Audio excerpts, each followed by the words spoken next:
America. Half of you should know me, right? Other half I rep. Hey guys, Jack here. Today I want to bring you my first episode of my Sit and Talk series. So this is going to be just a gameplay that I've recorded, a half decent gameplay, nothing too special. I think it's just a good TDM gameplay. But what I talk about is a certain subject every so often to, I don't know, if I can help guys or something like that, it would be nice. So today's episode, the first episode, is something that means a lot to me and something that affects a lot of people. And when I found out that I had this, it changed my life quite a lot, because I had a certain path I wanted to follow and this completely changed it. So yeah, obviously in this episode, if you see by the titles, I'm talking about dyslexia. I found out I was dyslexic when I was in college, was quite unusual because it's usually seen quite quickly.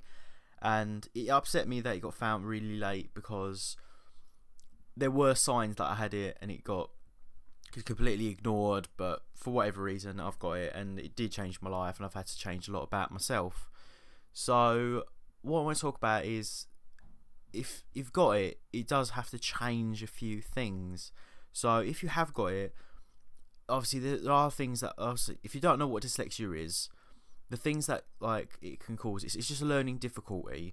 But the things that can happen, like when you've got it, it just makes things a little bit more difficult. So your reading and writing's a little slower.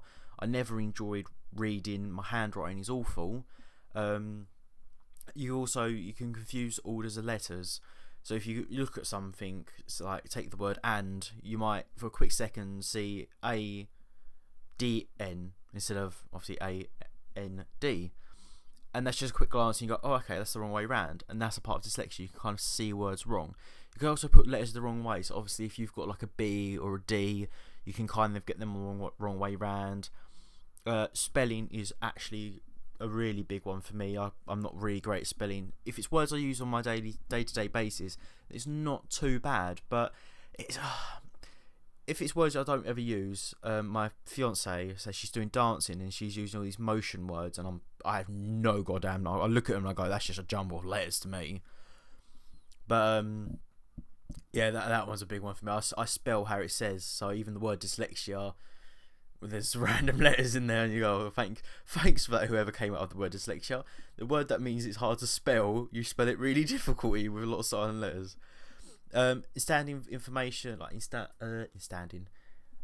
understanding information, where if someone talks to you about it or you read it, it depends what way you like it, because you might read it and because you are dyslexic and you find it difficult, you may not process it, and because you can't read it quickly, you're reading it word by word instead of just a fluid sentence. It can be just quite a struggle to take it all in. And the last one is the planning of like organisation, keeping organised. And I can say I'm a bit like that. I don't say too organised, but I'm pretty organised. I'm not heavily dyslexic. I'm kind of like a mid-range. It's more my handwriting, my spelling, the main ones for me. My reading's okay. I can read like teenage level books, but the second I get into like grown-up books, I can't really do it because I don't know half the words. And punctuation and grammar are nothing to me. I have no idea really.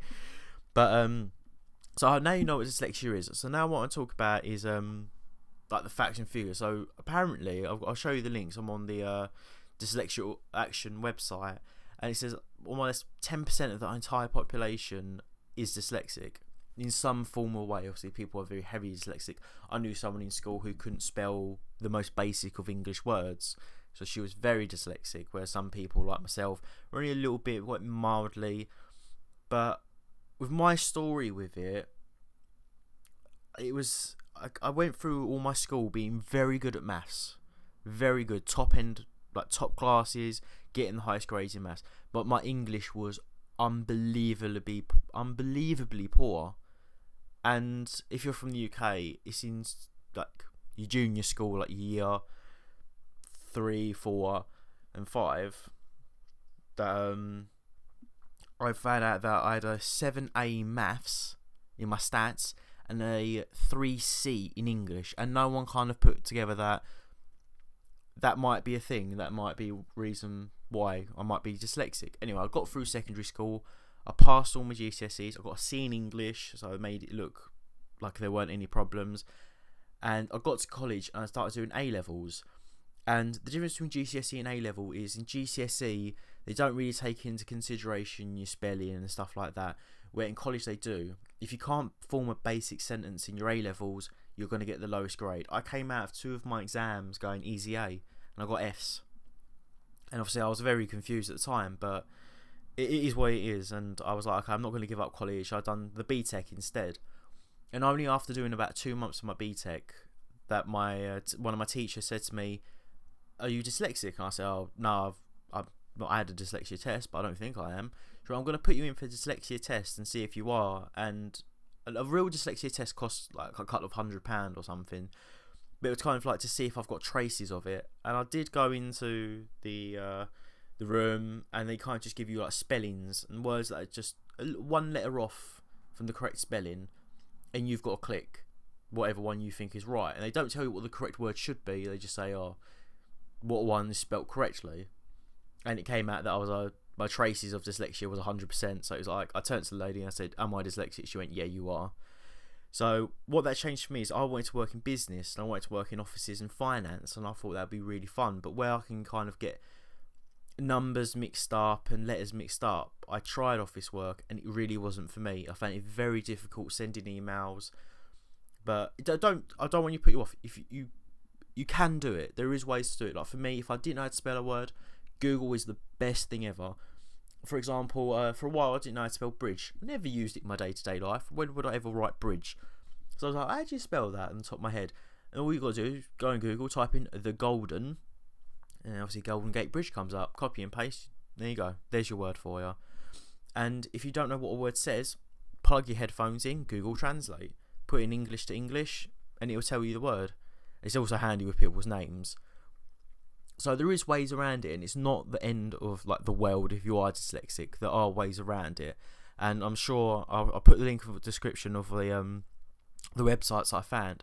And to also make you feel even better, there are some really, really famous people who are dyslexic. You've got like Steven Spielberg, he's dyslexic. That's mental, considering he obviously directs, but someone who can get letters and numbers mixed up and not being organised is the traits of dyslexia. That's amazing. Muhammad Ali, obviously he went to be a boxer, and I think one of the big ones for me, if I can find, who was it, is Richard Branson. He's a multi-billionaire and he's dyslexic, and he works in business, and he's an extremely famous and wealthy businessman. So it's not the be all and end all. But for me, I decided to go back to college and become an electrician because that's a more hands-on job. It's not, obviously I've got to learn from it. I go through all my textbooks and my tests, but I've done a few tests and I've done really well. I've got high grades in them, so it's not a problem. But I just wanted to talk about it because I don't know if some people think they are dyslexic. Just ask, just find out, because it does make it a lot easier. Because if you're in school and you think you might be, just try and put in for a test, because it give you more time for your exams. They give you, they can have someone there to help you read the questions, because you might read a question wrong. That was a big thing for me. I kept on reading questions wrong, and I kept on getting things wrong. But it is a subject that I think people just kind of ignore because it's not actual disability, it's learning difficulties, and it is what it is. You've got to find ways of dealing with it, and don't let it beat you. Don't get all frustrated thinking it's the end, I'm not going to be able to do anything. But you will do it and you will be fine, and that's what you've got to keep, that positive mind frame. But I hope you've enjoyed this episode, my first episode of Sit and Talk, and I'll see you in the next video, guys. See ya.